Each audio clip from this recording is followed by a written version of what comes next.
The late autumn wind howled through the broken shutters of the old farmhouse, carrying with it the scent of decay and forgotten dreams.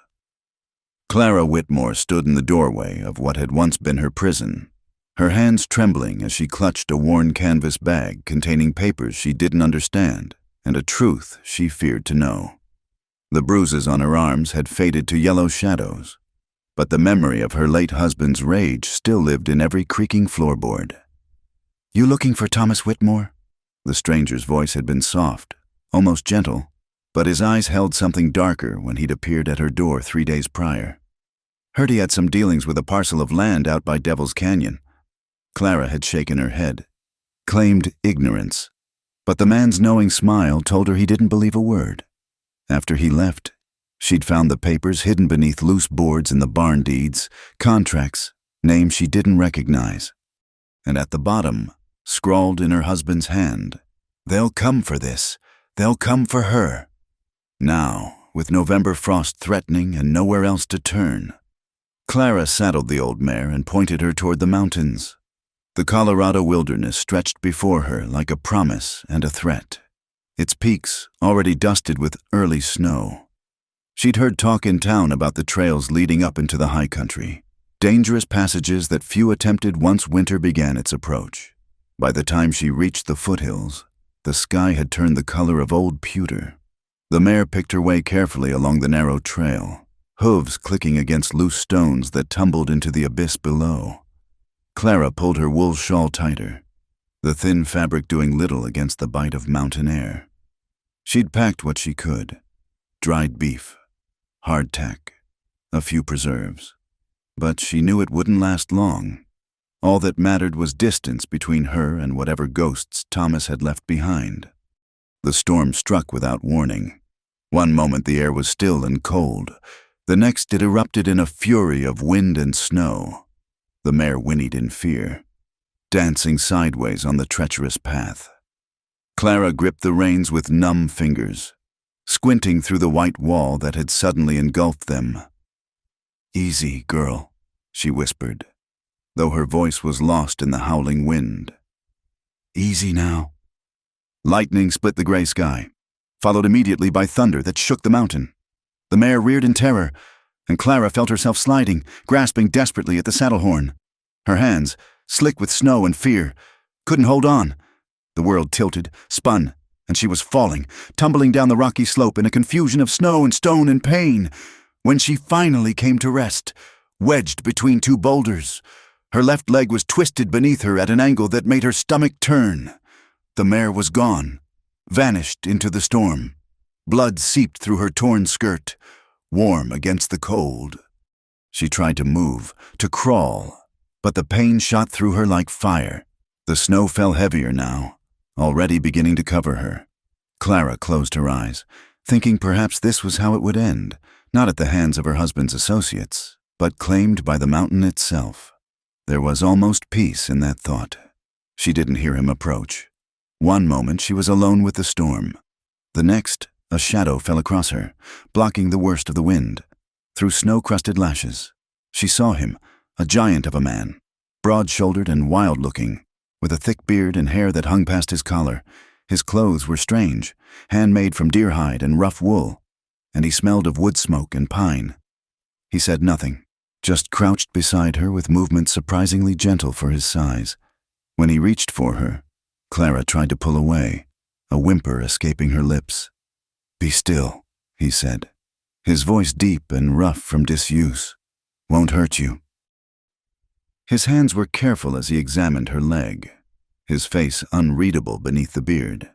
Then, without warning, he scooped her up as if she weighed nothing at all. Clara bit back a scream as pain lanced through her leg, darkness crowding the edges of her vision. The last thing she remembered was the steady rhythm of his stride through the storm, the warmth of his chest through the thick furs, and the strange sense that despite everything, the pain, the fear, the uncertainty of what lay ahead, she was somehow safer in this stranger's arms than she'd been in years. When Clara woke, the first thing she noticed was warmth, real warmth. Not the fevered heat of pain, but the steady glow of a well-tended fire. She lay on something soft, a bed piled with furs that smelled of cedar and smoke. The room around her was small but clean, built from logs chinked with mud and moss. Tools hung from the walls, traps, knives, a long rifle.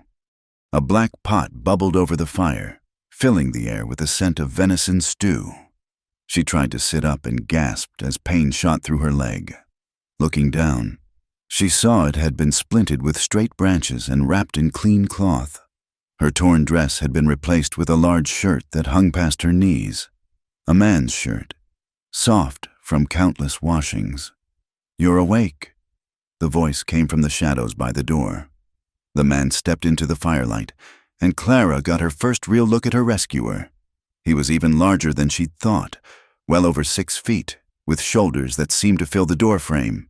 His face was weather-beaten and harsh, dominated by dark eyes that watched her with an unreadable expression. Despite his intimidating size, he moved with an odd carefulness, as if trying to make himself smaller. "Where?" Clara's voice came out as a croak. She swallowed and tried again. "Where am I?" "My place," he said simply, moving to the fire to ladle stew into a wooden bowl. "Found you half dead in the storm. Legs broke, but clean. Should heal right if you stay off it." He brought the bowl to her, along with a cup of water. Clara realized she was desperately hungry, but when he held out the food, she found herself shrinking back against the furs. Too many times Thomas had seemed kind, only to... She pushed the memory away. The man set the bowl on a stool beside the bed and stepped back, giving her space. "Eat when you're ready," he said. "I'll be outside." After he left, Clara slowly reached for the bowl. The stew was simple but good, warming her from the inside. As she ate, she studied the cabin more carefully. Everything was handmade but well crafted.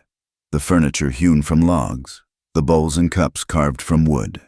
No decorations except for a single shelf that held a few books, their spines worn from reading. It was the home of someone who lived alone by choice, who had made peace with solitude. When night fell, the man returned. He added wood to the fire, checked her splint with those surprisingly gentle hands, then settled himself on a pile of furs near the door. Clara watched him warily. "I need to leave," she said suddenly. "There are people who—" "Storm's not done," he interrupted. "Won't be travel fit for days, maybe weeks. You're safe here." "Safe?" The word felt foreign on her tongue. "I don't even know your name." He was quiet for so long she thought he wouldn't answer. Finally, "Elias Boone. I'm Clara," she offered, then wondered why she'd given her real name. He nodded once, then rolled over to face the wall, clearly considering the conversation ended. Clara lay back, listening to the wind howl outside the thick walls. Somewhere out there, men were looking for her, for the papers she'd hidden in her bag. But for now, in this strange cabin with this stranger man, the danger seemed far away. When she woke in the darkest part of night, her leg throbbing and fever starting to build, Elias was there. He helped her sit up, gave her water mixed with something bitter that eased the pain. His hands were steady and sure, and when she shivered with chills, he added another fur to her coverings without being asked. As she drifted back toward sleep, Clara found herself studying his face in the firelight, beneath the wild hair and beard, beneath the harsh exterior that made grown men in town call him monster. She saw something else, a sadness, perhaps, a weight carried too long. "Thank you," she whispered. He paused in the act of turning away, glanced back at her. For just a moment, something flickered in those dark eyes. Surprise. Maybe as if kindness was as foreign to him as safety was to her. Then he retreated to his furs by the door, once again putting the width of the room between them, and Clara closed her eyes, letting the storm sing her back to sleep. The weeks passed in a rhythm dictated by mountain weather and healing bone. Clara learned the patterns of Elias's days up before dawn to check his trap lines, back by midday with rabbit or sometimes deer, afternoons spent in countless small tasks that kept a wilderness home running. He worked in silence mostly, but she began to recognize the different qualities of that silence, the easy quiet of contentment when he repaired his tools by the fire, the tenser stillness when something troubled him. Her leg mended slowly. Elias had fashioned her a crutch from a forked branch, and she practiced moving about the cabin while he was gone. The first time she made it to the window unaided. She stood transfixed by the view, an endless sweep of pine forest dropping away to valleys lost in morning mist. Peaks rising beyond like the earth's own cathedral. No wonder he'd chosen this exile. Up here, the world below seemed like something from another life. She'd taken to cooking their meals, finding satisfaction in the simple work. The kitchen area was sparse but adequate cast-iron pots, a few knives worn thin from sharpening, herbs dried and hanging from the rafters. She recognized some from her grandmother's garden: feverfew, willow bark, yarrow, medicine herbs. It seemed Elias Boone knew more than just hunting and trapping. One afternoon, as she stirred a pot of beans flavored with wild onion, the door burst open. Elias stumbled in, his left arm pressed tight against his ribs, blood seeping between his fingers. "Bear trap," he said through gritted teeth. "My own damn trap. Stepped wrong." Clara moved without thinking, guiding him to sit by the fire. The wound ran deep across his ribs, ugly but not fatal if kept clean. She'd tended enough of Thomas's drunken injuries to know what to do. "Your shirt," she said. "It needs to come off." He hesitated, something almost like fear flickering across his face. Then, jaw set, he let her help him pull the bloodied garment over his head. Clara's hands stilled. His torso was a map of old violence, scars crossing scars. Some old and silver, others newer. Bullet wounds, knife marks, what looked like burns. This was a body that had known every kind of pain and survived it. She forced herself to focus on the fresh wound, cleaning it with whiskey from his supply, threading a needle with hands that barely trembled. He sat still as stone while she worked, but she could feel the tension radiating from him, see the way his hands clenched and unclenched. "There," she said finally, tying off the last stitch. "It'll scar, but you'll heal." She reached for the bandages, had to lean close to wrap them around his chest. For a moment she was overwhelmingly aware of him, the heat of his skin, the scent of pine and leather and something uniquely his. Their eyes met, and she saw his pupils dilate, heard his breath catch. Clara pulled back quickly, heat flooding her cheeks. "You should rest," she said, not meeting his gaze. But Elias was already standing, reaching for his ruined shirt. "I'm going out," he said roughly. "You're injured." "I said I'm going out." The words came harsh, almost angry. He grabbed his coat and was gone before she could respond, leaving her staring at the closed door. He didn't return until well after dark. Clara lay awake on her bed, listening to him moving about quietly, banking the fire, settling onto his furs. In the darkness, she heard him whisper something. A name, maybe. Then silence. Days passed. Elias's wound healed under her careful tending, but something had shifted between them. He spent more time away from the cabin, sometimes not returning until well past sunset. When he was there, he avoided her eyes, answered her attempts at conversation with single syllables. Clara found herself growing restless. Her leg was nearly healed, strong enough for her to walk without the crutch for short periods. She explored the immediate area around the cabin, always careful to stay within sight of smoke from the chimney. She discovered a small garden plot, now dormant for winter, and a creek that bubbled even through the ice. It was near the creek that she found the small clearing. 3 wooden crosses stood in a row, weathered but carefully maintained. No names, just dates carved into the wood. The middle cross was the smallest. "You shouldn't be here."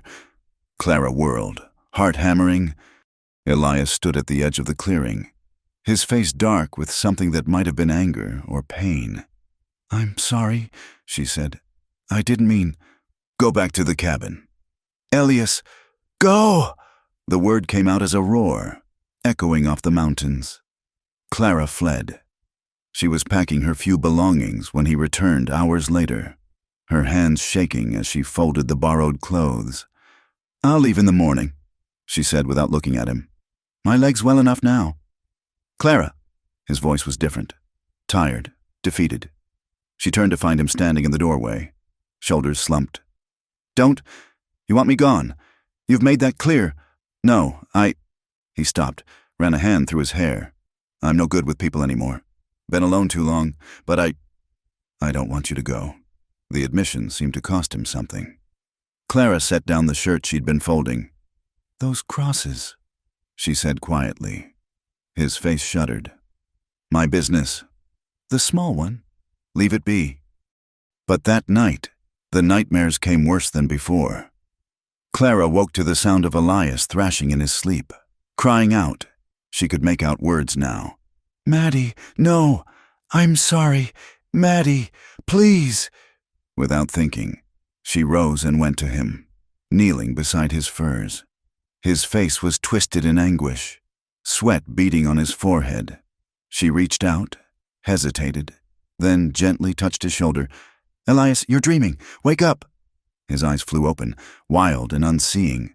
For a moment she thought he might strike her. Then recognition dawned, and with it such raw pain that she almost looked away. Clara? His voice was broken, uncertain. You were having a nightmare. He sat up slowly, buried his face in his hands. Did I say anything?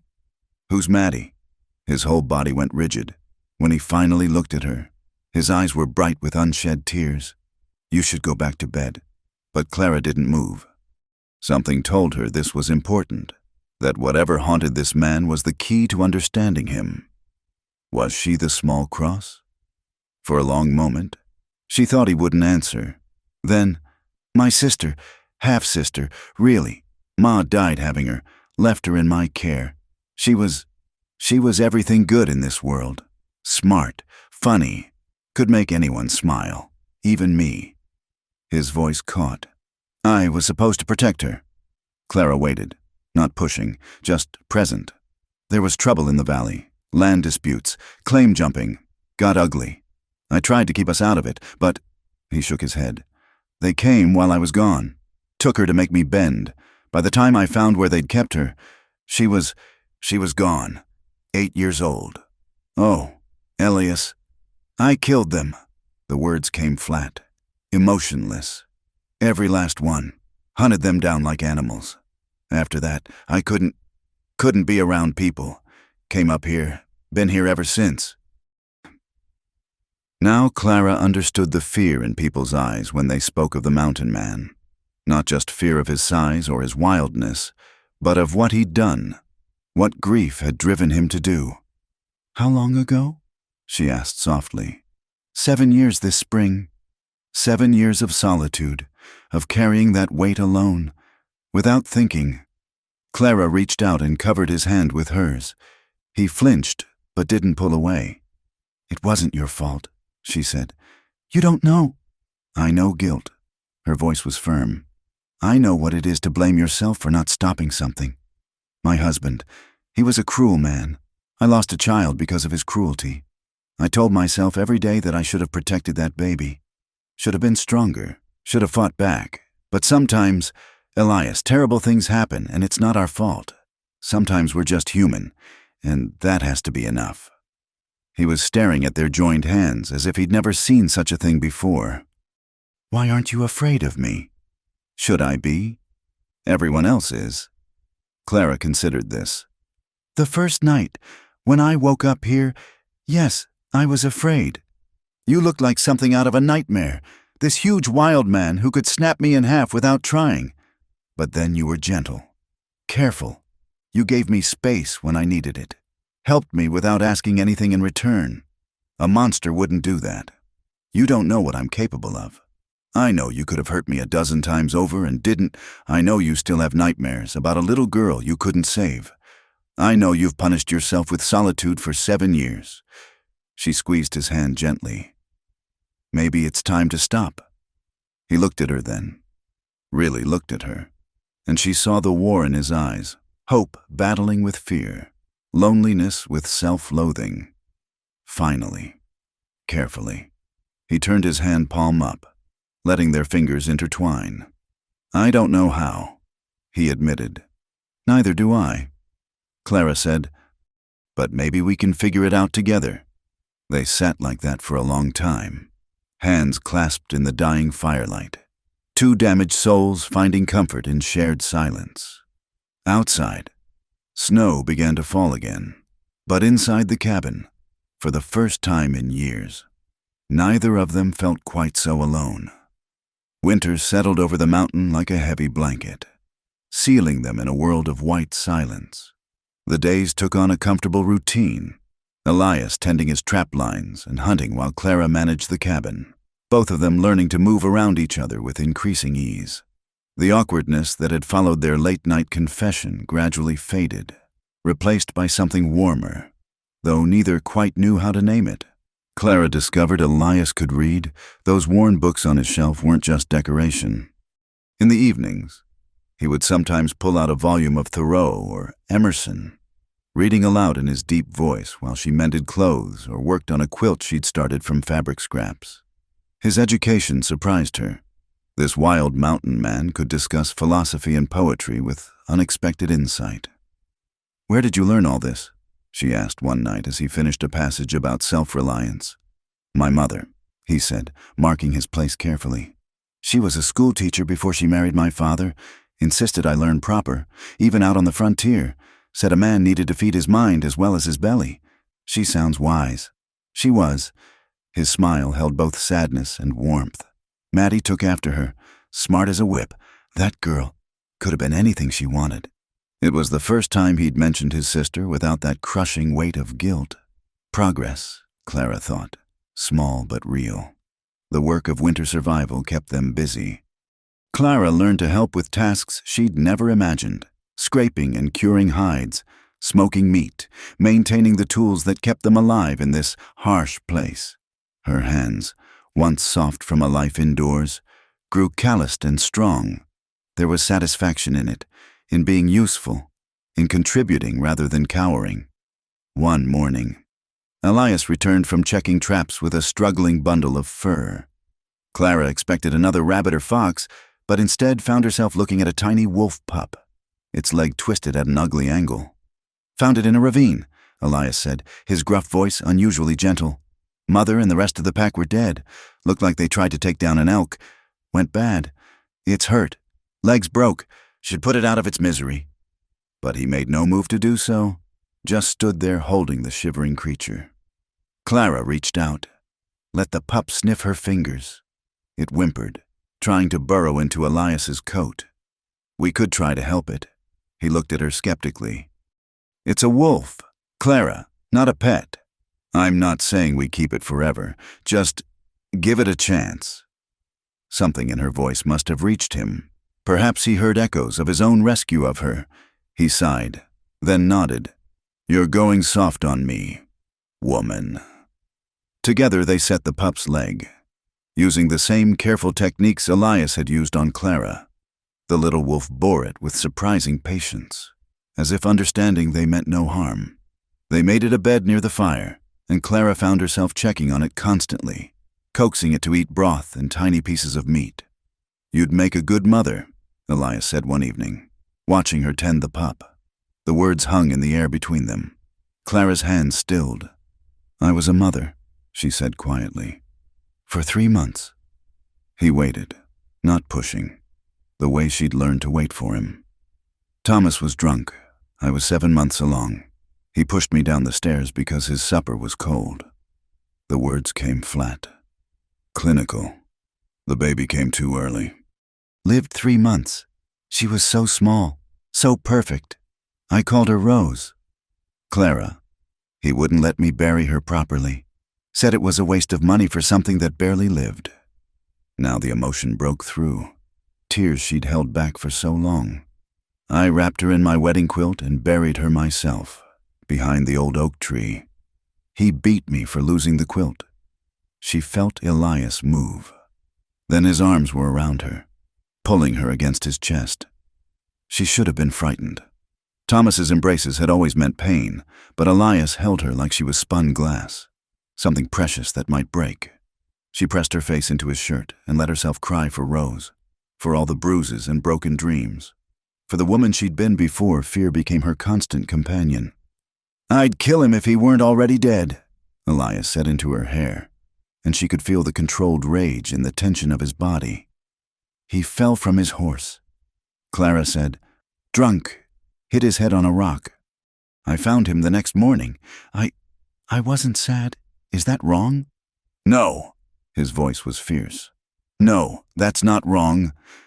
They stayed like that until the fire burned low, the wolf pup sleeping peacefully nearby. Clara felt something ease in her chest, some knot of guilt and shame she'd carried finally loosening. When she pulled back to look at Elias, his eyes were warm with understanding and something else, something that made her breath catch. But the moment was broken by a tremendous crash outside. The wind, which had been rising all evening, had finally torn a massive branch from one of the pines near the cabin. It struck the roof with tremendous force, and suddenly snow and cold air were pouring through a gap in the rafters. "Get back!" Elias shouted, pushing Clara toward the far wall as more debris fell. The main beam groaned ominously. What happened next seemed to occur in slow motion. The beam cracked with a sound like thunder. Elias threw himself forward, catching the falling timber on his shoulders, muscles straining as he held it up. "The support pole!" he grunted. "By the door! Hurry!" Clara ran for the pole, her heart hammering. The wolf pup cowered by the fire, whimpering. She dragged the heavy wooden support across the floor, fighting to get it into position. Elias's face was red with effort, veins standing out on his neck. "Now," he said, and together they managed to wedge the pole in place, taking the weight of the beam. They stood there panting, covered in snow and wood chips, staring at each other across the damaged room. Then, incredibly, Elias began to laugh, a deep, rich sound Clara had never heard from him before. "What?" she demanded, adrenaline making her sharp. "Look at us," he said, gesturing at their snow-covered forms, like a pair of winter spirits. Despite everything, Clara found herself smiling, then laughing too. It was absurd, their shelter compromised, a blizzard howling outside. And here they were laughing like children, working together. They managed to patch the hole temporarily with canvas and boards. It would hold until morning when they could do proper repairs. As they worked, their bodies brushed and bumped in the small space, and Clara became intensely aware of every accidental touch. When they finally finished, exhausted and cold, Elias built up the fire while Clara made hot coffee laced with whiskey. They sat close together, sharing warmth. The wolf pup crawled between them. "Thank you," Clara said suddenly. "For what?" "For catching that beam. For saving us." He shrugged, uncomfortable with gratitude as always. "You saved us too. Couldn't have done it alone." "No," she agreed. "We make a good team."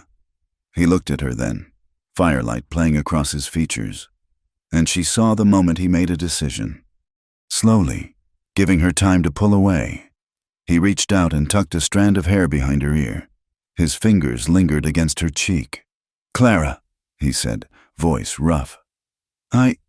She turned her face into his palm, pressed a kiss to the calloused skin. She felt him shudder, saw his eyes darken. "I know," she whispered. "Me too." He leaned toward her, and she met him halfway. The kiss was gentle at first, almost hesitant, as if they were both afraid of breaking something fragile. Then Clara made a soft sound, her hand coming up to rest against his chest, and something ignited between them. When they finally broke apart, both were breathing hard. Elias rested his forehead against hers, eyes closed. "I don't want to hurt you," he said. "You won't." I don't know how to be gentle. It's been so long since She silenced him with another kiss, pouring all her trust, her growing feelings into it. "Just be yourself," she said against his lips.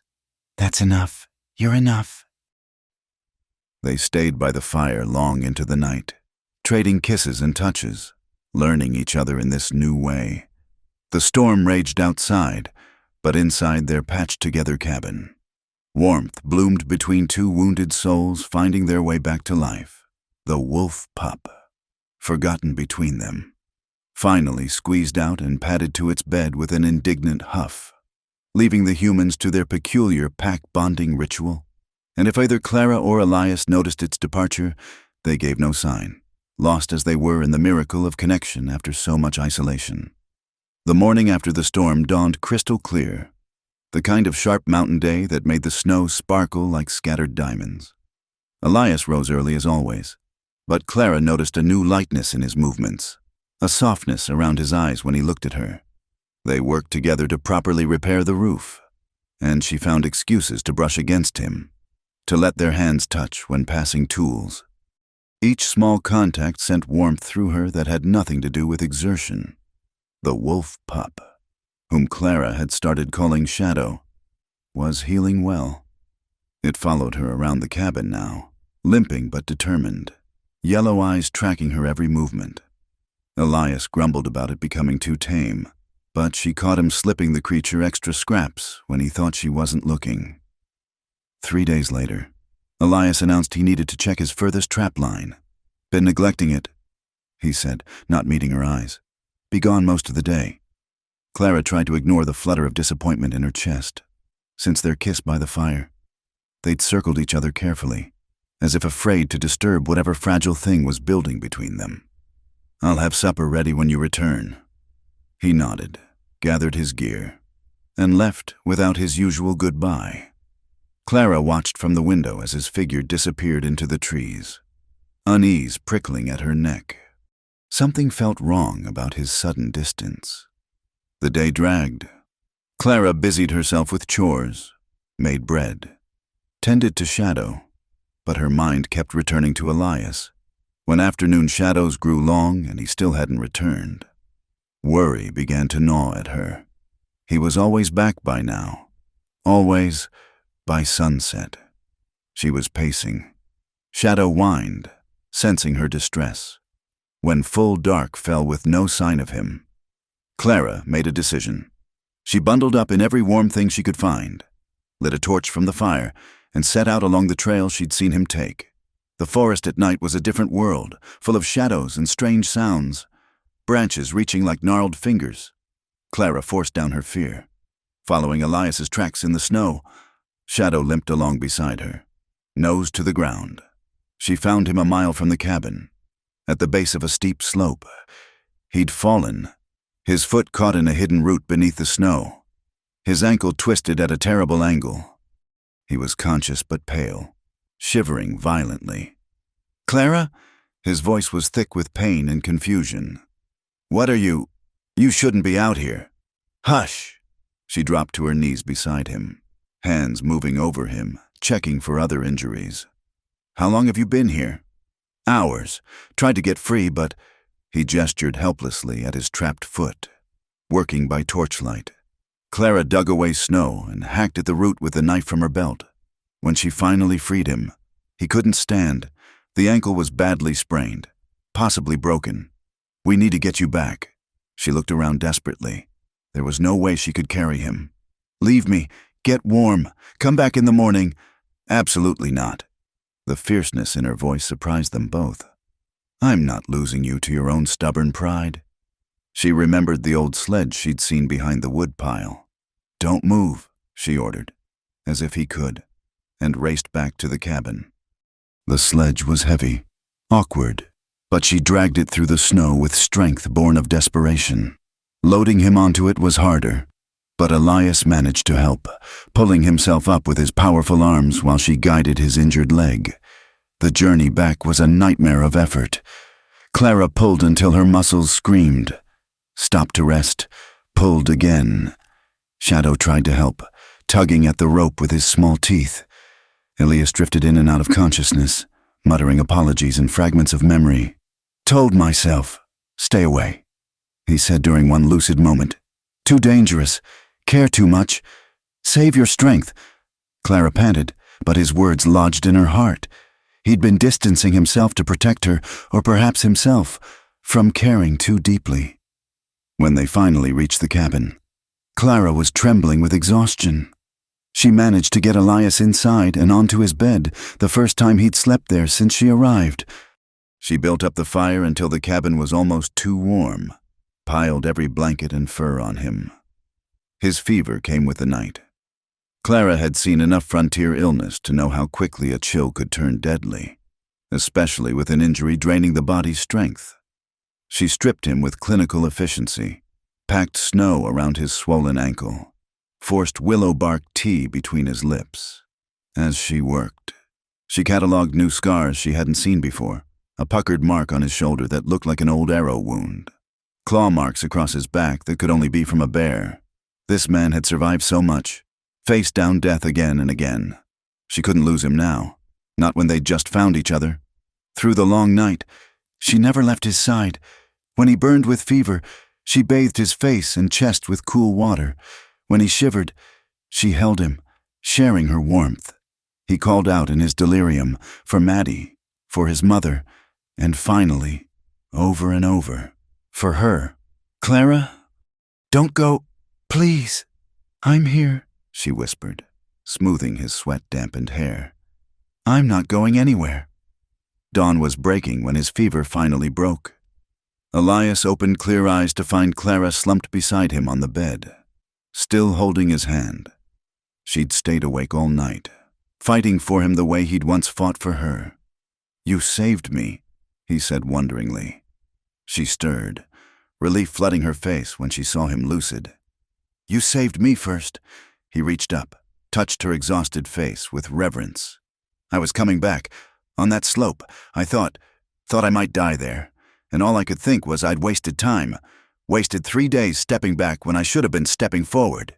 Elias, I love you." The words came out raw, desperate. "I know I've no right.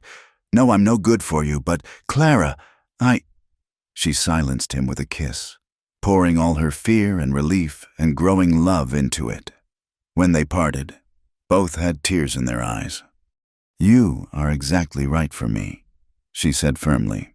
"And if you ever try to protect me by pulling away again, I'll drag you back myself. You understand?" A smile spread across his face. "Transforming it." "Yes, ma'am." She helped him sit up, checked his ankle, sprained but not broken. Thank God. As she rewrapped it, he caught her hand. "Stay with me," he said quietly. "Not just for healing. Stay." Clara looked around the little cabin, at Shadow sleeping by the fire, at the life they'd built together in these few months, at this man who'd shown her that strength could be gentle and love could heal. "Where else would I go?" she said simply. "This is home now." He pulled her down beside him on the narrow bed, tucked her against his chest. Despite their exhaustion, neither slept immediately. They lay together, listening to the morning birds begin their songs, feeling the solid reality of each other. "I never thought," Elias murmured into her hair. "After Maddie, I never thought I'd feel anything but guilt and anger again. And I thought fear was all I had left," Clara admitted. "But look at us now." "Look at us," he agreed, wonder in his voice. Shadow chose that moment to clamber onto the bed, wriggling between them with obvious determination to claim his spot. They laughed, adjusting to accommodate the healing pup.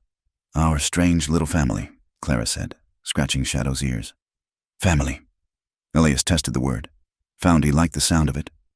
Yes, outside, the sun climbed higher, setting the snow-covered peaks ablaze with golden light. Inside, 3 wounded creatures, human and wolf alike, curled together in warmth and safety, learning that sometimes the greatest courage isn't in facing danger, but in allowing yourself to heal, to trust, to love again. The trap lines could wait. The chores could wait. For now, there was just this, the crackle of the fire, the warmth of belonging, and the quiet miracle of finding home in the last place any of them had expected. The warmth between them lasted exactly 1 week. Then, like spring ice cracking under pressure, everything shattered. It started with small things. Elias, his ankle healed enough to move about, began finding reasons to leave the cabin despite Clara's protests.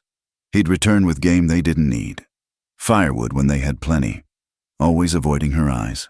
At night, he retreated to his old spot by the door, leaving the bed to her alone.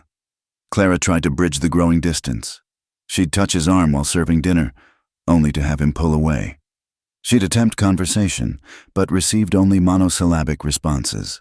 The easy companionship they'd built was gone, replaced by a tension that made the small cabin feel suffocating.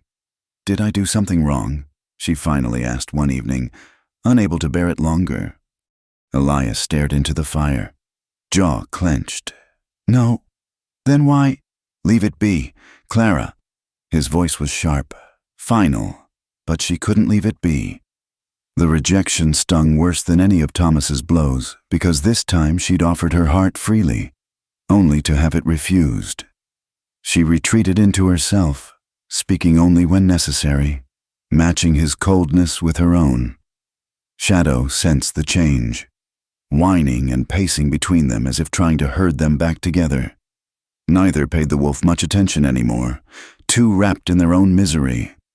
The breaking point came 2 weeks after Elias's accident. Clara woke to find him packing his hunting gear with unusual care, taking more supplies than normal. "Where are you going?" she asked, though her flat tone suggested she barely cared. "Hunting, big game trail I've been meaning to follow." He didn't look at her. "Might be gone a few days." Something cold settled in Clara's stomach. "You're running away." His hand stilled on the pack. "I'm hunting. Liar." The word came out harsh, angry. "You're doing what you do best, hiding from me, from what's between us, from feeling anything real." He whirled to face her then, eyes blazing. "You don't know what you're talking about." "Don't I? You told me you loved me." "Elias." "Was that a lie?" "No." The word exploded from him. "That's the problem. I do love you, and everyone I love dies. My mother, Maddie, I couldn't protect them. I won't let that happen to you." "So instead you'll kill us slowly with this distance?" Clara stood, hands clenched at her sides. "That's not protection. It's cowardice." His face darkened dangerously. "Watch your tongue." "Why? So you can pretend we're nothing to each other? So you can go back to your safe, lonely life?" She laughed bitterly. "You're not protecting me. Elias, you're protecting yourself." "Maybe I am," he roared. "Maybe I'm tired of losing people. Maybe I can't do it again." "Is that what you want to hear?"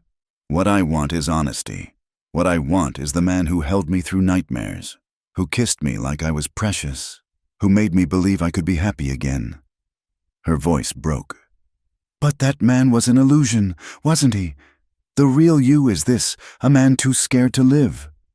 The silence that followed was deafening.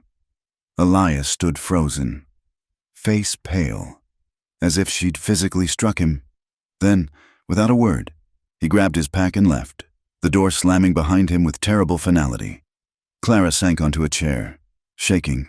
She'd gone too far, said things meant to wound, but the pain of his rejection had driven her to cruelty. Now he was gone, and she was alone again. The day passed in a haze. Clara went through the motions of survival, tending the fire, melting snow for water, sharing her meager meal with Shadow. But her mind kept replaying the fight, seeing the hurt in Elias's eyes when she'd called him a coward. Night fell with no sign of him. Clara told herself she didn't care, that she was better off without someone who couldn't commit to loving her. But when Shadow began howling, a long, mournful sound that echoed off the mountains, she found herself at the window, searching the darkness for any sign of movement. By the second night, worry had replaced anger. The temperature had dropped dramatically, and snow was falling heavy and thick. Even Elias, experienced as he was, could be in trouble in this weather. The morning of the third day, Clara made a decision. She penned a note on a scrap of paper. "Thank you for saving me. I'm sorry for the harsh words. Be happy. Be safe." See.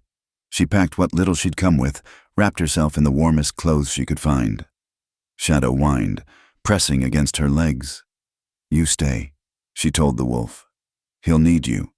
But when she opened the door, Shadow darted out ahead of her, limping through the snow toward the forest. He stopped at the tree line, looked back, clearly expecting her to follow. "I'm going the other way," Clara said. "Down the mountain." Shadow howled, ran a few steps into the forest, returned to her, repeated the sequence. His yellow eyes were urgent, insistent. A chill ran down Clara's spine that had nothing to do with cold. "Elias!" The wolf immediately took off into the trees. Clara followed, her heart hammering.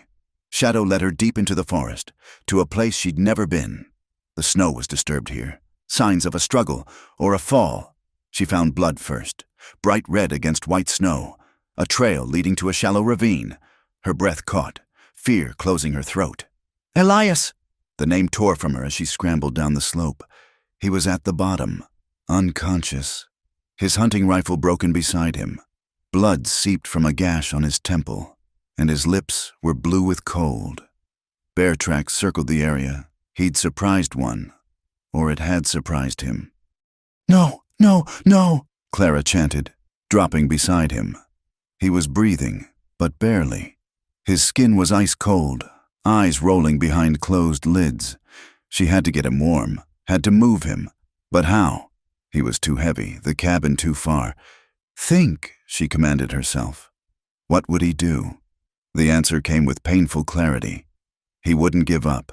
He'd saved her in a blizzard, carried her to safety. Now it was her turn. Clara built a shelter first, using pine branches and the canvas from Elias's pack to create a windbreak. She gathered wood with desperate efficiency, fingers numb but determined. The fire took 3 attempts, her hands shaking so badly she could barely hold the flint. Once she had warmth, she dragged Elias as close to the flames as she dared. His jacket was torn where claws had raked him, not deep, but enough to weaken him. She cleaned the wounds with snow, bound them with strips from her petticoat. "Don't you dare die on me," she said fiercely, chafing his hands between hers. "Not like this, not with anger the last words between us." Shadow curled against Elias's other side, adding his warmth. Clara held Elias's head in her lap, dripping melted snow between his lips, talking constantly, about anything, everything, needing him to hear her voice. "I'm sorry," she said. "I was hurt, and I lashed out. You're not a coward. You're the bravest man I know. Living alone all these years, carrying that pain. I couldn't have done it. And then to open your heart again, to me of all people." She smoothed his hair, tears freezing on her cheeks. "I love you, Elias Boone. Do you hear me? I love you, and I won't let you go." Night was falling when he finally stirred, eyes focusing slowly on her face. "Clara? I'm here." Relief made her weak. "Shadow found you, led me right to you." He tried to sit up, winced. "Bear came out of nowhere." "Shh, rest now." But his hand caught hers, grip surprisingly strong. "You came for me. Of course I did, you fool." The endearment came out wobbly with emotion. "Though you don't deserve it after walking out on me." A ghost of a smile touched his lips. "Called me a coward. You called me worse with your silence." They looked at each other across the hurt of the past weeks, seeing clearly now what pride and fear had obscured. "I'm sorry," they said in unison, then laughed weakly at the timing. "Can we go home now?" Clara asked. "I'm freezing. You're injured, and I think we've both been idiots long enough." "Home," Elias repeated softly. "Yes, let's go home." Getting him back to the cabin took hours. Elias leaning heavily on Clara, Shadow scouting ahead. By the time they stumbled through the door, both were exhausted. Clara got Elias into bed, their bed, and collapsed beside him, too tired to even remove her wet clothes. "Clara," he said into the darkness. I love you, and I'll probably be an idiot again, push you away when I'm scared. But if you can be patient with me." She found his hand under the covers, interlaced their fingers. "Only if you can be patient when I use words as weapons. It's an old habit from years of being powerless, but I'm learning I don't need weapons with you. We're a pair, aren't we?" His thumb stroked over her knuckles. "Two broken people trying to make something whole. Maybe that's the only way it works." Clara said, "Maybe we needed to be broken first, to understand how to fit together." Shadow jumped onto the bed, settling across their feet with a contented sigh. Outside, the wind howled and snow continued to fall, but inside their little cabin, warmth had returned, not just from the fire, but from the decision to stay, to try. to choose love over fear. It wouldn't be easy. There would be other fights, other moments of doubt. But as Clara felt Elias's breathing deepen into sleep, his hand still holding hers, she knew they would face them together. That was what family meant, not perfection, but the promise to keep showing up, keep trying, keep choosing each other even when it was hard, especially when it was hard. The days that followed were a careful dance of healing, both body and heart. Clara tended Elias's wounds with gentle efficiency, changing bandages and brewing willow bark tea for pain. He submitted to her ministrations without complaint, watching her with eyes that held wonder, as if he couldn't quite believe she'd come for him. They talked during those quiet days, really talked, sharing pieces of themselves they'd kept hidden. Elias told her about finding his mother's body when he was 15, how she died birthing Maddie but lived long enough to make him promise to care for the baby. Clara spoke of her father, a kind man who died when she was young, leaving her mother to marry quickly and poorly. Second husband sold me off to Thomas when I was 17, she said, working salve into a particularly deep claw mark. Traded me for 2 horses and a plow. I thought marriage would mean escape, but I just traded one prison for another. Elias caught her hand, stilled its motion. You're free now. Am I? She met his eyes. Or have I just found a prettier cage? This door, he said slowly, opens from the inside, always will. That night, Clara lay beside him as she had every night since bringing him home. But this time she was aware of every breath, every slight movement. The awareness was mutual. She could feel the tension in his body, carefully controlled. Elias, she whispered. That night, before you left, we kissed, and there was promise in it. Of more. Was that real? His silence stretched so long she thought he wouldn't answer. Then, it was the most real thing I'd felt in 7 years. That's why I ran. She turned to face him in the darkness. And now? Now I'm terrified? His honesty was raw, vulnerable. But I'm more terrified of losing you because I was too scared to try. Clara moved closer, felt him tense. I won't break, she said softly. I might. Then we'll put the pieces back together. That's what we do, isn't it? She kissed him then, soft and sure, and felt the moment he surrendered to it. His arms came around her, one hand tangling in her hair, and the kiss deepened into something that made her feel like she was flying and falling all at once. When they parted, both breathing hard, Clara could see his eyes gleaming in the firelight. Are you sure? He asked. Instead of answering with words, she began unbuttoning his shirt, her fingers steady despite the hammering of her heart. He caught her hands, brought them to his lips. Clara, you need to know, I've never, with someone I loved, it's always been quick, meaningless. I don't know how to be gentle. You carried me through a blizzard, she reminded him. You've held me through nightmares without once making me feel trapped. You already know how to be gentle. Trust yourself. Trust me. What followed was a revelation. Every touch was reverent, every kiss a promise. Elias mapped her body like he was learning a new language, attentive to every sigh, every tremor. Clara discovered that passion didn't have to mean violence, that desire could be tender, that giving yourself to someone could be an act of power, not submission. They came together with tears in their eyes, overwhelmed by the intensity of connection after so much isolation. And afterward, as they lay entwined, Clara felt something settle in her chest, a rightness, a coming home that had nothing to do with place and everything to do with the man whose heartbeat thundered beneath her ear.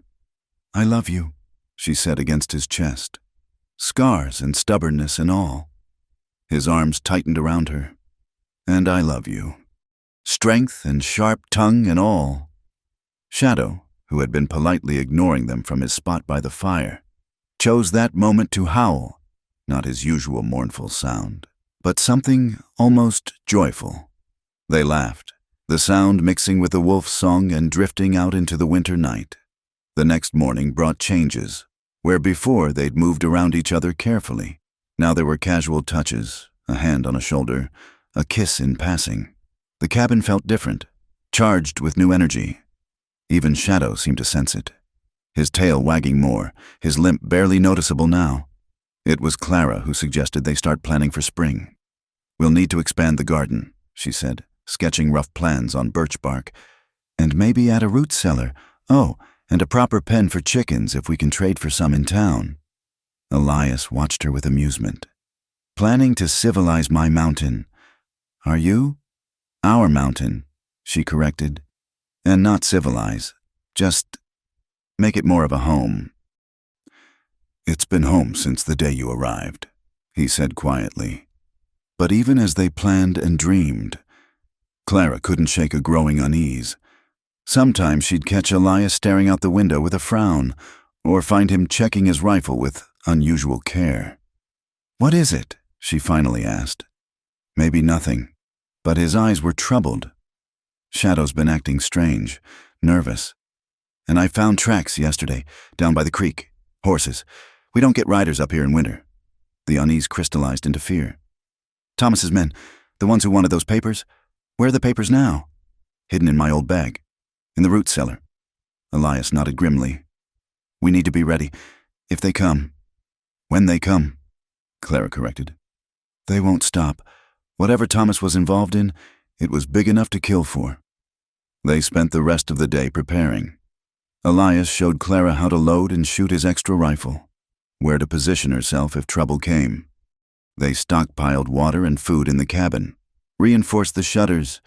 "If something happens to me," Elias began that night, "nothing will happen to you." Clara's voice was fierce. "We've come too far to lose each other now?" But 3 days later, her worst fears materialized. She was coming back from the creek when she saw them, 4 riders, picking their way up the trail.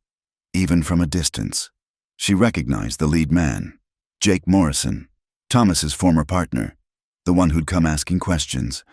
Clara ran, slipping and sliding through the snow. She burst through the cabin door. "They're coming!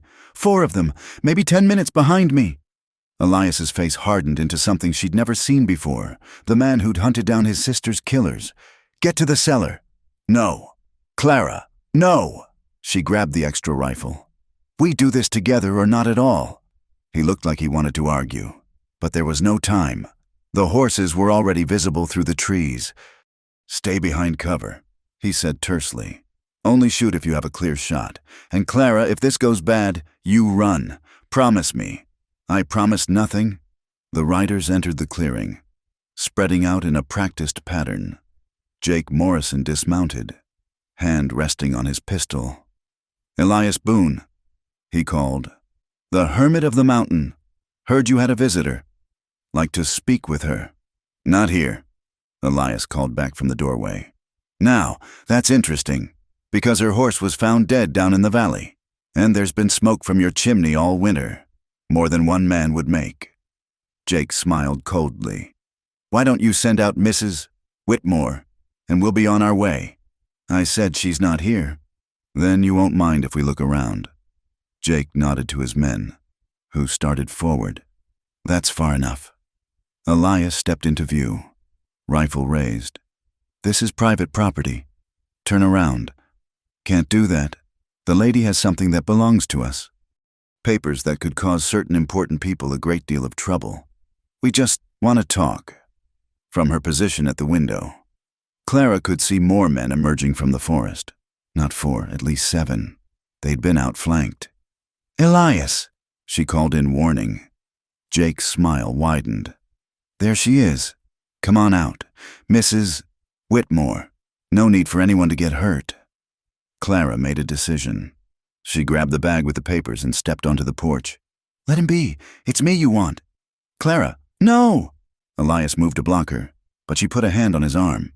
"Trust me," she whispered. Then, louder, "I'll come with you. Just leave him alone." "Well now, that's sensible." Jake moved forward. "Just hand over the bag and—" What happened next would remain a blur in Clara's memory. Shadow, who'd been hidden under the porch, launched himself at Jake with a snarl. The man cursed, drawing his gun. Elias shoved Clara behind him as gunfire erupted. The battle was brief but vicious. Elias fought like a man possessed, using rifle, knife, and fists with deadly efficiency. Clara fired when she could, surprising herself with her accuracy. Shadow tore into anyone who came close, no longer the injured pup but a wolf defending his pack. When the smoke cleared, 4 men lay still in the snow. The others had fled, Jake Morrison among them, clutching a bleeding arm courtesy of Shadow's teeth.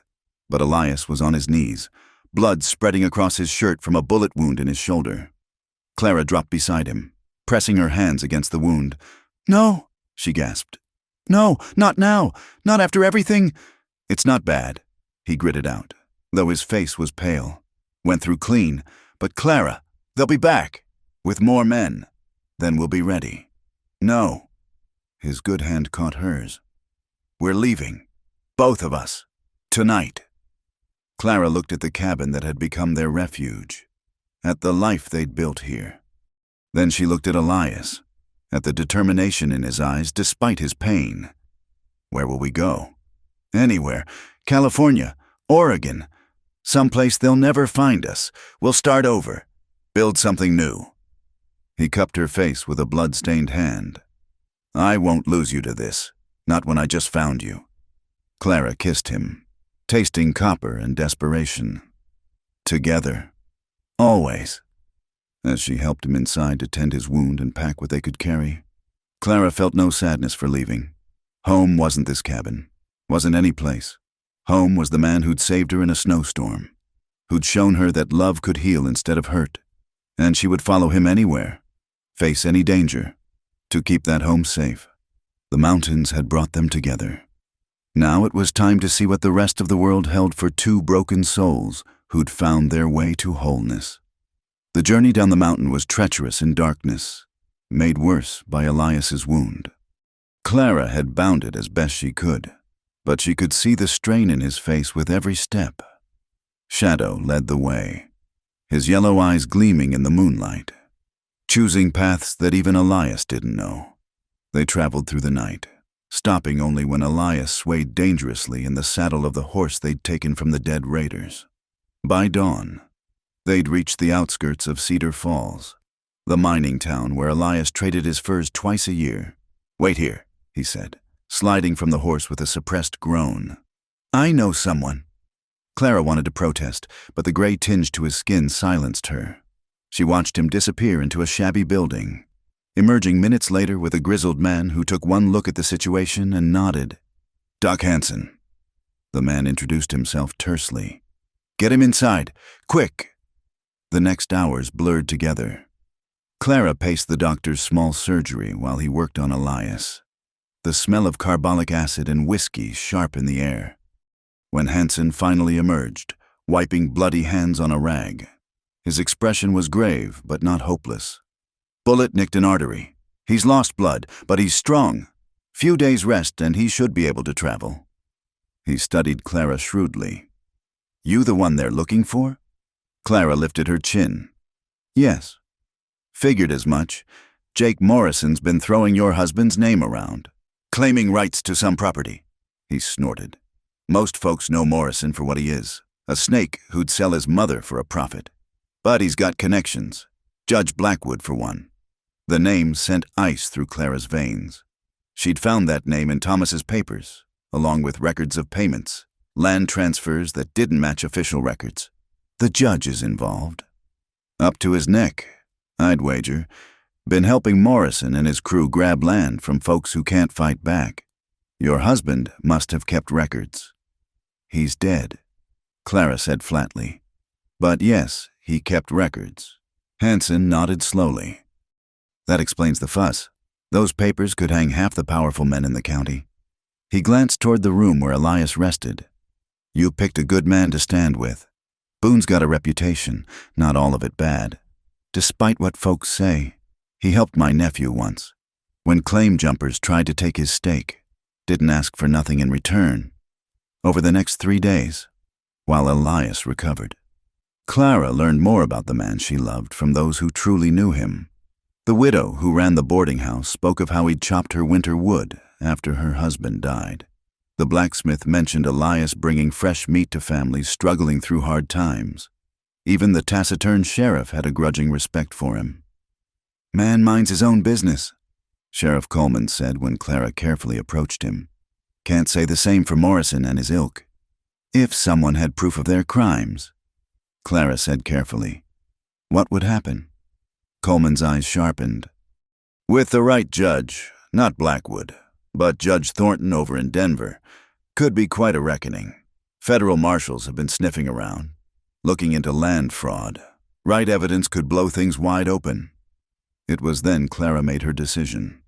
Instead of running, they would fight, but smart, using law instead of bullets. When she told Elias, he tried to sit up, winced. "Too dangerous. These men have killed before, and they'll keep killing unless someone stops them." Clara gripped his hand. "We have the evidence. We have allies, and now we have each other. I'm tired of running. Elias, aren't you?" He studied her face, saw the determination there. "What do you propose?" "Doc Hansen has a nephew in Denver, a lawyer.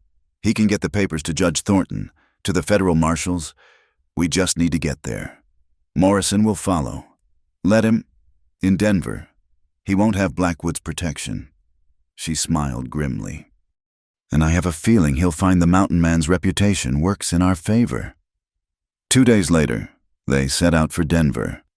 Elias rode steadily despite his healing wound, rifle across his saddle. Clara had traded her dress for men's clothing, easier for riding and fighting if it came to that. Shadow loped alongside, fully healed and fiercely protective. They'd been traveling for a day when riders appeared on their back trail.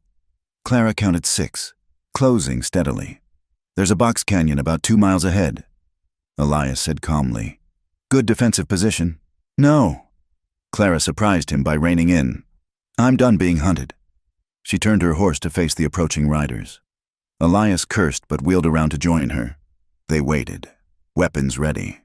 As Morrison and his men thundered up, well. Morrison's arm was still bandaged from Shadow's teeth. "The widow and her pet hermit. This can go easy or hard. Your choice." "Here's my choice." Clara called back. "Turn around. Go back to your hole. Forget you ever heard the name Whitmore." Morrison laughed. "Can't do that, little lady. You've got property that belongs to me." "You mean evidence of your crimes?" Clara pulled the papers from her saddlebag, held them high. "These papers, the ones that show you and Judge Blackwood stealing land, forging deeds, murdering anyone who opposed you." Morrison's face darkened. "Give them over, and maybe I'll let your man live." It was Elias who laughed then, a cold sound that made the horses shift nervously. "You've got it backwards. Morrison, question is whether I let you live. 6 against 2. I like those odds. You forgot one." Shadow emerged from the tall grass, lips pulled back in a snarl. At the same moment, the distinct sound of multiple rifles being cocked echoed from the rocks around them. Sheriff Coleman stepped into view, badge glinting.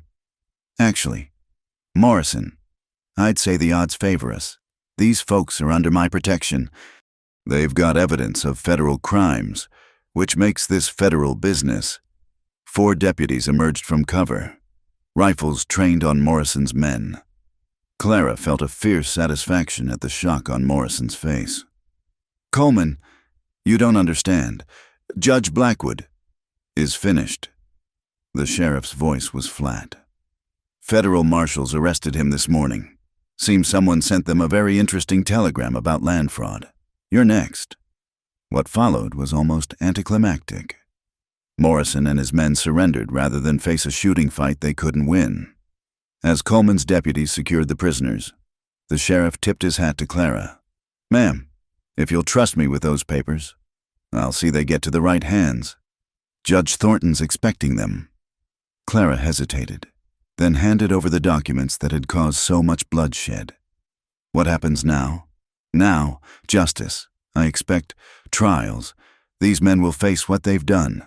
He looked at Elias. "You folks are free to go wherever you please, though I hope you'll consider staying in these parts. We need more people willing to stand up for what's right." As the deputies led Morrison away, He twisted to spit one last curse. You think you've won? You've got no idea who you're crossing. This isn't over. Yes, Elias said quietly. It is. That night, they camped under the stars, free for the first time from pursuit.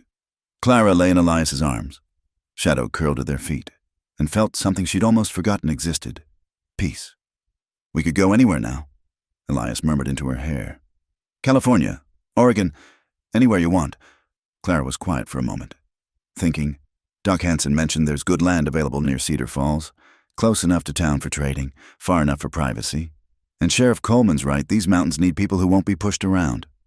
You want to stay? I want to build something. She turned in his arms to face him. Not just survive, but really live. Have that garden, raise those chickens, maybe... She hesitated, then forged ahead. Maybe raise children who'll never know the kind of fear we lived with. Elias's hand came up to cup her face, thumb tracing her cheekbone. Children, he repeated softly, wonder in his voice. If you want, I know losing Maddie made me think I'd never have the courage to care for a child again. He kissed her gently. But you've taught me that hiding from pain means hiding from joy too. Yes, Clara, let's build something. Let's fill it with life. They returned to Cedar Falls 3 days later to find the town buzzing with news. The federal investigation had spread, uncovering corruption throughout the county. Land stolen from honest folks would be returned. Men who'd lived in fear of Morrison and his kind were standing taller. Clara and Elias found a piece of land along the river, 5 miles from town, close enough to the mountains to see the peaks that had brought them together, far enough from the painful memories of the cabin where they'd hidden. With help from grateful townspeople, they raised a small house before the first snow. It's not much, Elias said the day they moved in, looking at the simple structure. It's everything, Clara corrected. Taking his hand, it's a beginning. Shadow, no longer quite a wolf but never fully a dog, claimed a spot by their new fireplace, content to guard this new den. And if sometimes he stood at the door and howled at the mountain moon, calling to the wild that had saved them all, Clara and Elias understood. Some part of them would always belong to those heights, to the storm that had brought them together and the trials that had forged their love. But now they had chosen a different path, not the isolation of the mountain, but the harder, richer work of building a life among others, of being part of something larger than their own pain. They'd learned that true strength wasn't in standing alone, but in standing together. The past would always be with them. Thomas's cruelty, Maddie's loss, all the scars visible and hidden, but it no longer defined them. They were writing a new story now, one day at a time, one choice at a time, and it began with coming home. A year later, the house by the river had transformed into a true home. Clara's garden flourished with vegetables and herbs. Protected by the fence Elias had built with his own hands, the small forges he'd established drew customers from miles around, his skill with metalwork matching his talent for hunting. Shadow, now fully grown, split his time between sleeping by the forge's warmth and patrolling their land with the dignity of a guardian who took his duties seriously. The morning sun painted the mountains gold as Clara stood in her garden, one hand resting on the gentle swell of her belly. The child growing within her still felt like a miracle, a gift she'd thought forever denied. Doc Hansen had confirmed it just last week. She was 4 months along, healthy and strong. You'll spoil that wolf rotten, she called to Elias, who was tossing meat scraps to Shadow after finishing a horseshoe. He earned it, Elias replied, wiping his hands on his leather apron. Ran off 3 coyotes from the chicken coop last night. Their small flock of chickens, a wedding gift from the townspeople who'd attended their simple ceremony 6 months prior, provided eggs that Clara traded in town. It was a far cry from the isolation of the mountain, this gentle integration into community life. Elias crossed to her, his face still bearing the weathered lines of hardship but softened now by contentment. His hand joined hers on her belly, wonder still fresh in his eyes whenever he felt the truth of new life. "How are you feeling?" he asked, the same question every morning, as if her answer might have changed in the night. "Perfect," Clara said, leaning into his solid warmth. "Though I'll feel better when you tell me you're not going to town today."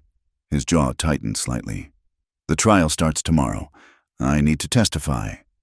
Jake Morrison and his surviving accomplices had been in custody for a year. Their trial delayed by the complexity of the federal investigation. Elias's testimony, along with Clara's evidence, would be crucial in securing convictions. "I know." Clara turned to face him fully. "I just worry. Morrison's locked up tight. His reach is broken."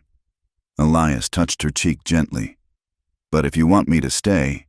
"No, we finish this properly. Through law, not violence." She managed to smile. "Take Shadow with you.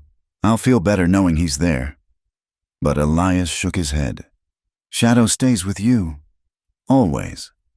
As if understanding, the wolf dog moved to Clara's side, leaning against her leg. It was an old argument, settled the same way each time. Shadow's primary duty was protecting Clara, especially now. That afternoon, Elias saddled his horse for the ride to Cedar Falls. Clara watched from the porch, fighting down familiar anxiety. They'd built a good life here, but the past had taught her how quickly peace could shatter. "I'll be back by nightfall," Elias promised, kissing her deeply. "Bar the door if it makes you feel better." "I will." She held him close for an extra moment. "Be careful." After he left, Clara busied herself with chores, trying to ignore the unease prickling at her neck. Shadow seemed restless, too, pacing the porch and whining softly. When he suddenly went rigid, hackles rising, Clara's blood ran cold. A lone rider approached from the wrong direction, not from town, but from the mountains. Clara's hand went to the rifle by the door, then froze as she recognized the figure. It was a woman, thin and travel-worn, riding a horse that looked ready to collapse. As she drew closer, Clara saw she was young, perhaps 20, with dark hair and eyes that seemed familiar in a way that made Clara's heart race. The woman dismounted shakily, keeping her hands visible and away from any weapons. "Are you Clara Boone?" she asked, voice hoarse. "Who's asking?" "My name is Margaret Walsh, Maggie." She swallowed hard. I think you knew my sister, Madison Boone." Clara's knees nearly buckled. "Maddie? But she died 7 years ago." That's what they wanted everyone to think. Tears tracked through the dust on Maggie's face. "She didn't die. They sold her to a man who ran a workhouse in San Francisco. She lived there for 5 years before fever took her. But before she died, she told me about her brother, about Elias. I've been looking for him for 2 years." "Dear God." Clara lowered the rifle with shaking hands. "Come inside, please." The story that spilled out over tea and tears was one of cruelty and endurance. Maddie hadn't died in that attack, but had been taken and sold, too young to find her way home. She'd survived through stubborn strength that reminded Clara painfully of Elias, eventually protecting younger girls in the workhouse, including Margaret. "She talked about him constantly," Margaret said, clutching her teacup. "How he taught her to read, to track animals, to whistle like a bird.